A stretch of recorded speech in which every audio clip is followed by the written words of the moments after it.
I have eating disorder not otherwise specified, EDNOS, and a lot of people don't talk about it. So I would go to the speakers in schools and like hear them talk about like their stories, and it was never sounded like mine. So, which obviously like now I know that like everything's so different anyway, that like nobody's story would sound like yours, but I would have wanted to hear that you don't have to like, different things, like you didn't have to like lose a ton of weight, or that like you can't look at somebody and know, because I used to always like hear specific stories and like about how like people had to go inpatient and everything like that, and think, well, like that's not me, like I didn't have to do that, or I didn't lose all this weight, so I can't have an eating disorder, because nobody talked about like the side where you can do other kinds of treatment or have other behaviors and not be like that. So that's why I wanted to share, just because like it's to help other people who could be like me, who was like looking for somebody who had a similar story and could never find it.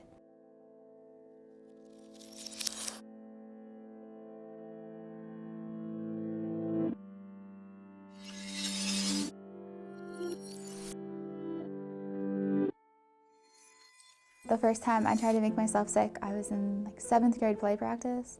I remember being backstage and a kid was bullying me. Like that's when I went to go try, and it didn't work. And I kind of just felt like a failure. And then that idea of making myself sick kind of stuck with me for years. And I went back to it towards the end of my senior year of high school. Throughout high school, I was diagnosed with a chronic illness called dysautonomia.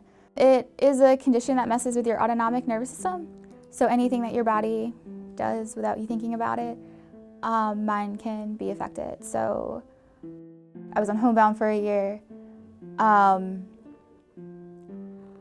I dealt with things like not being able to walk from like one end of the hallway to the other because I was too dizzy, or like I thought I was gonna pass out, or the room was spinning. So I was kind of different from the other kids I was around in high school, because like it was harder for me to relate to things like they woke up with a bad hair day today, because I woke up and my heart was pounding really bad and I couldn't see.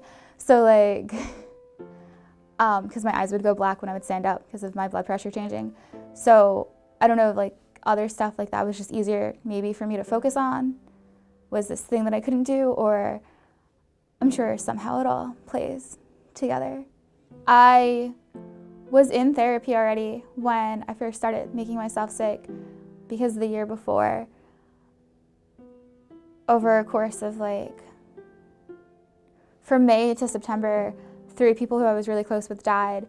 And then the month later, a kid from my town got murdered from other people in my town. So it was like this whole thing. And there was grief counselors and everything in my school. Because it's a tiny town, and like everybody knew everybody. The girl who was killed was the granddaughter of like my English teacher.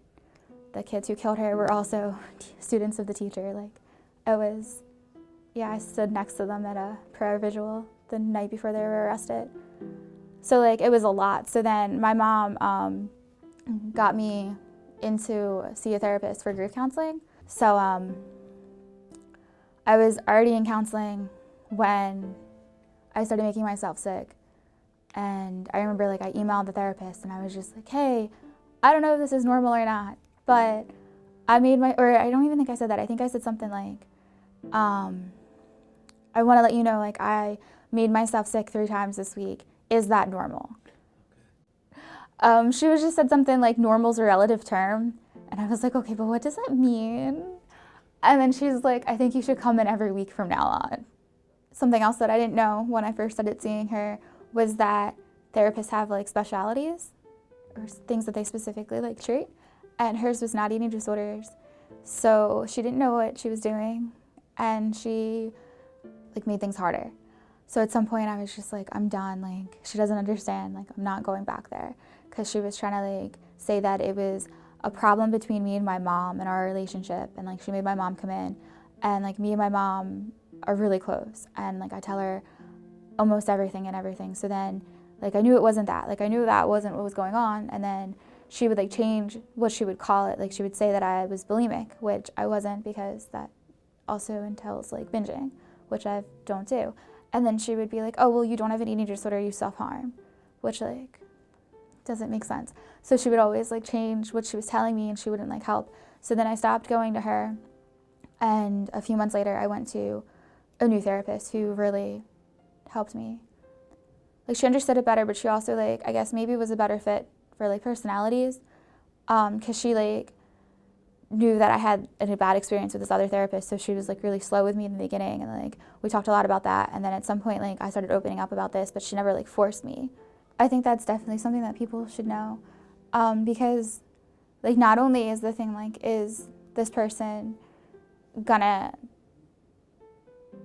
like treat me well, like and understand like what I'm going through, and like understand any kind of like mental health issues you might have, but also like do your personalities match? Because like that's a big part too. Like you have to be able to like have a conversation with a person and not just like, they're not somebody who should just lecture you always. And like that's what I didn't know with the other one. I don't think I would be in the same place if I didn't have counseling. Because that's where you can like open up and like you can be really deep. And like I remember when I was still kind of in denial about it. Well, like I've never changed body shapes or anything because of my eating disorder, which also like I would have a hard time like admitting to myself I had one, and that was something I would always tell myself, like that I didn't look like I had, because I mean obviously I know better than that now, but like then there was the whole like preconceived notion of what somebody looks like. So that was something like I would always tell myself, like no, like I don't have this thing because I'm not super skinny, or like because I didn't change the way that I look. I hid it from everybody. Like I didn't really talk about it to anybody. My mom knew because she was pulled into a therapy session and was told, but it's not something that like I talk about. So then through Active Minds, I've started learning how like you can be open about things. And I had a lot of fear about having people know because of like judgment, or well, what if they get mad that I didn't tell them when things were really bad. But then through Active Minds, like I started opening up, and I did like a Spread the Love event, and then I did student stories a few weeks ago. And then at some point I was like talking to a friend, and I was like, I think I want to post it online, but I don't know if I should. So then I did, and then I've had a lot of positive feedback, and it kind of is easy, like it's out there. So it's not something I have to hide anymore. Like I don't have to worry, is this gonna be found out? Is someone gonna see something and like blow my cover or anything? Like it was something that I've always hid, but like talking about it made it easier for me too. Because I did that too, like I looked up a lot and I watched like a lot of people's stories on YouTube and stuff like that. I guess trying to like now that I'm more out of it, I guess just trying to find something that like I connected with. There's a lot of people who have eating disorders, and there's a lot of people who have this type of eating disorder. There's help out there. Like obviously like we have counseling on campus, which is fantastic, but there's even like chats through like the National Eating Disorder Association. You can write to one of their counselors if you are having a hard time with like specific issues, or like I volunteer for a crisis text line, and we can help people with eating disorders like in a crisis.